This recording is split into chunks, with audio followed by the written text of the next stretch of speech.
ദേശാഭിമാനിയിലെ കള്ളൻ വിജയൻ ഫീച്ചർ വിവാദത്തിൽ CPM secretariat യോഗത്തിൽ മലക്കമറിഞ്ഞ റെസിഡന്റ് എഡിറ്റർ എം സ്വരാജ്. കള്ളൻ വിജയൻ ഫീച്ചർ കാരണമാണ് ദേശാഭിമാനി വാരാന്ത പതിപ്പ് പുറത്തിറങ്ങാതിരുന്നത് എന്നാണ് എം സ്വരാജ് യോഗത്തിൽ വ്യക്തമാക്കിയത്. ആദ്യ പേജിൽ വിഎസും അവസാന പേജിൽ കള്ളൻ വിജയനും വരുന്നത് അനാവശ്യ ചർച്ചകൾക്കിടയാക്കും. കള്ളൻ വിജയൻ പിൻവലിക്കാൻ ആവശ്യപ്പെട്ടില്ലെങ്കിലും തയ്യാറാകാതിരുന്നതോടെ ചുമതലയിൽ നിന്ന് കെ ആർ അജയനെ മാറ്റിയെന്നും എം സ്വരാജ് യോഗത്തിൽ അറിയിച്ചു. ഉചിതമായ ഇടപെടലാണ് മാനേജ്മെന്റ് നടത്തിയത് എന്ന് സംസ്ഥാന സെക്രട്ടേറിയറ്റ്. റാഹിസ് റഷീദ് വിവരങ്ങളുമായി ചേരുകയാണ്. റാഹിസ്, അവസാനം ഈ സാങ്കേതിക കാരണം എന്താണ് എന്നത് സിപിഎമ്മിന്റെ യോഗത്തിൽ വ്യക്തമായിട്ടുണ്ട്.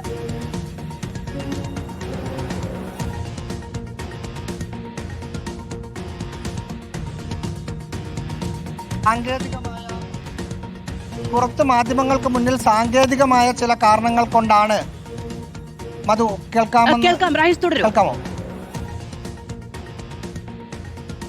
മധു, പുറത്ത് മാധ്യമങ്ങൾക്ക് മുന്നിൽ വാരാന്ത്യപ്പതിപ്പ് ഞായറാഴ്ച പുറത്ത് ഇറങ്ങാത്തതിന് കാരണം സാങ്കേതികം എന്നാണ് അതിൻ്റെ റെസിഡന്റ് എഡിറ്റർ കൂടിയായ എം സ്വരാജ് വിശദീകരിച്ചത്. ഇന്നലെ രാവിലെയും നമ്മൾ ബൈറ്റ് എടുക്കുന്ന സമയത്ത് ആ വിശദീകരണം നൽകി. അതിനുശേഷം അകത്തേക്ക് കയറി സിപിഐഎമ്മിൻ്റെ സംസ്ഥാന സെക്രട്ടേറിയറ്റ് യോഗത്തിൽ റെസിഡന്റ് എഡിറ്ററായ എം സ്വരാജ് പറഞ്ഞത് പുറത്തു പറഞ്ഞ കാര്യങ്ങളല്ല. വാരാന്ത്യപ്പതിപ്പ് ഞായറാഴ്ച പുറത്തിറങ്ങാതിരിക്കാനുള്ള കാരണം കള്ളൻ വിജയൻ എന്ന തലക്കെട്ടിൽ ഒരു ഫീച്ചർ ഉണ്ടായിരുന്നത് കൊണ്ടാണ്.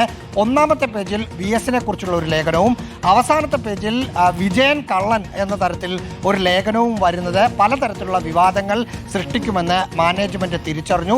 ഉത്തരവാദിത്തപ്പെട്ട ആളുകൾ വാരാന്ത്യപ്പതിപ്പിന്റെ ചുമതലയുള്ള കെ ആർ അജയനോട് കള്ളൻ വിജയൻ എന്ന ആ ഫീച്ചർ ഉൾപ്പെടുത്തരുത് എന്ന് പറഞ്ഞു. പക്ഷേ അത് ഉൾപ്പെടുത്തണം, അത് പിൻവലിക്കാൻ പറ്റില്ല എന്ന നിലപാട് കെ ആർ അജയൻ പറഞ്ഞു. ഇതിന്റെ അടിസ്ഥാനത്തിൽ അജയനോട് വിശദീകരണം തേടുകയും വാരാന്ത്യപ്പതിപ്പിന്റെ ചുമതലയിൽ നിന്ന് മാറ്റുകയുമാണ് ചെയ്തത് എന്ന് എം സ്വരാജ് സംസ്ഥാന സെക്രട്ടേറിയറ്റിൽ പറഞ്ഞു. ആ നടപടി ഉചിതമായിരുന്നു എന്ന മറുപടി സംസ്ഥാന സെക്രട്ടേറിയറ്റിന്റെ വിലയിരുത്തലായി ഉണ്ടാവുകയും ചെയ്തു. ശരി, റാഹിസ് റഷീദാണ് വിവരങ്ങൾ നൽകിയത്.